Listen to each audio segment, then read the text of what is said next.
कोरेगावातील अतिक्रमण हटाव मोहिमेच्या विरोधात फेरीवाले आक्रमक झालेत। प्रजासत्ताक दिनी हाताला काळे फिते बांधून ध्वजारोहण समारंभास उपस्थित राहणार असल्याचा प्रशासनाला त्यांनी इशारा दिलाय।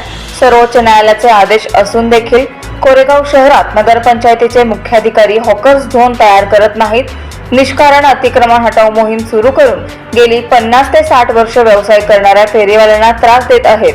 ही बाब योग्य नाही। या संदर्भात प्रजासत्ताक दिनी 26 जानेवारी रोजी लोकशाही पद्धतीने हाताला काळ्या फिती बांधून झेंडावंदन कार्यक्रमास उपस्थित राहणार असल्याचा इशारा कोरेगावातील फेरीवाल्यांनी शुक्रवारी दुपारी 2 वाजता दिलाय।